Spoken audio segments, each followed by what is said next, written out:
अस्सलाम वालेकुम व्यूवर्स। इस वक्त हमारे साथ मारूफ गुलूकार आरिफ लोहार साहब मौजूद हैं और कुछ अर्सा कबल इनकी अहलिया का इंतकाल रमज़ानुल मुबारक में हुआ और एक मुश्किल लम्हा था आरिफ लोहार साहब के पूरे ख़ानदान के लिए। अब एक और अफसोसनाक खबर इस फैमिली के लिए है कि आरिफ लोहार साहब की जो वालदा हैं वो इंतकाल कर चुकी हैं और बरतानिया में इनका इंतकाल हुआ है। इस हवाले से मज़ीद आरिफ लोहार साहब से ही जानते हैं। अस्सलाम वालेकुम सर। वालेकुम अस्सलाम। अच्छा सर, पहले तो अल्लाह ताला मग़फ़िरत फ़रमाए आपकी अहलिया की भी, आपकी वालदा की भी और आपके वालिद साहब की भी।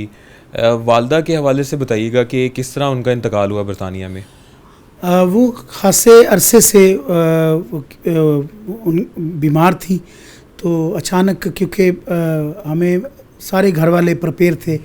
मेरे बड़े भाई डॉक्टर अरशद साहब जो हैं वो बाहर होते हैं, तो माशाल्लाह से सारा ख़ानदान मेरा बाहर है। इरफ़ान लोहार, डॉक्टर मोहम्मद अरशद लोहार, ऐसे तारिक लोहार, ऐसे इमरान लोहार, ऐसे और जो बाकी मेरे भाई हैं खालिद लोहार। तो ये तमाम तर जितनी मेरी फ़ैमिली, मेरी बहनें, ये सब लोग बाहर होते हैं। हमारा बहुत बड़ा ख़ानदान है माशाल्लाह से। और एक बहुत बड़ी हवेली हुआ करती थी जिसमें मैं एक अक्सर याद किया करता हूँ कि मुझे बचपन का एक पहर याद आता हो, तो मैं उससे याद करके रो भी पड़ता हूँ कभी, कि एक घर में 4 बहनें रहती थीं। अच्छा। तो एक से जोड़े पहने, एक से कपड़े, तो एक सा जेवर। तो पता चला ये माएँ हैं। तो मुझे नहीं मालूम था मैं किस माँ के पास रात को सोता था। अच्छा। मैं जब सोता था तो मुझे थपकी बड़ी अच्छी मिलती थी, तो मैं सो जाता था। बहुत प्यार से सुलाती थी। और एक माँ मुझे मारती थी बहुत ज़्यादा, इतना मारती थी कि मैंने कहा मैं जब बड़ा होऊंगा तो मैं इससे पूछूंगा क्यों मारती। अल्लाह ताला ने नायाब रिश्ता बनाया। तो बाद में पता चला मैं इससे पैदा हुआ हूँ जो मुझे मारती थी, ज़्यादा डांटती थी। ये वो मेरी माँ है जिसके साए में मेरा पूरा घर जो है वो पला बड़ा। और ये मेरी बड़ी माँ है जिसकी वजह से मेरा ख़ानदान पहचाना जाता है। तो मेरे घर का सबसे बड़ा अहम रुकन जो कि जिसकी वजह से हमारा ख़ानदान की रौनकें और खाना पकाना और आना जाना लगा रहता था, वो आज हमसे बिछड़ गई और बहुत सारी यादें छोड़ गई और बहुत सारा प्यार छोड़ गई अपने लिए। और हम सब आज गो कि उनकी उम्र जो है वो 94 थी इस वक्त, यानी 94 साल की थी। तो लेकिन उसके बावजूद मुझे जब मिलती थी मुझे ऐसे लगता था कि मैं ज़िंदगी में आज पैदा हुआ हूँ। अच्छा आरिफ भाई, ये भी बताइएगा, एक सवाल मुझे भी समझ नहीं लग रही कि मैं आपसे किस तरह पूछूं।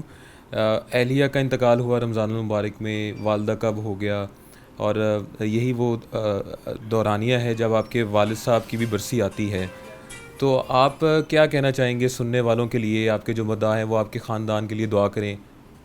देखिए, ये पूरी दुनिया की रवायात हैं, ये अज़लों से चलती आ रही है। वो क्या खूबसूरत शेर है कि जगह जी लगाने की दुनिया नहीं है, ये इबरत की जा है, तमाशा नहीं है।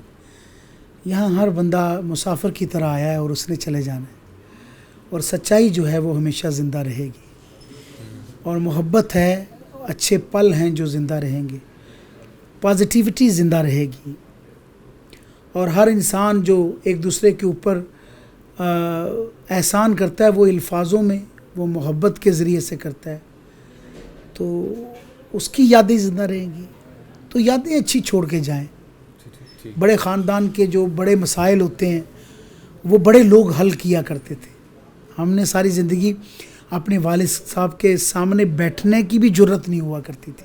8 भाई 5 बहनें, माशाल्लाह से इतना बड़ा ख़ानदान, और हम लोग मिल के रहते थे, खेलते थे, कूदते थे। बड़ा लाला मुसा हमारा घर था और माशाल्लाह से हम लोग बड़े खुश व खुर्म रह रहे थे। पता ही नहीं कि दुनिया बदल जाएगी।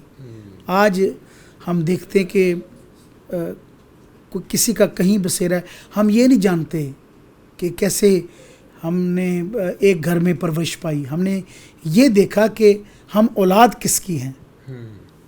बिल्कुल, बिल्कुल। वो मेरे वालिद साहब हैं, उनकी तरबियत बहुत अच्छी है। और उनके बाद अगर मैं अपने बाप की जगह पे अगर किसी को मैं समझता हूँ कि वो मेरे वालिद साहब के बहुत प्यारे थे, वो मेरे बड़े भाई डॉक्टर अरशद साहब हैं। मेरे अब्बू उनसे बहुत प्यार करते थे, इतना प्यार करते थे कि मैं उनका प्यार सुन सुन के अपने बड़े भाई का आशिक हो गया। मुझे बहुत अच्छा लगता है जब भी मैं उनसे बात करता हूँ, मेरे वालिद की खुशबू आती है। यकीनन एक मुश्किल लम्हा ज़रूर है इस फ़ैमिली के लिए, तो तमाम मद्दाहों के नाम यही पैगाम है कि आरिफ लोहार साहब की अहलिया, उनके वालिद और वालदा की मग़फ़िरत के लिए दुआ करें।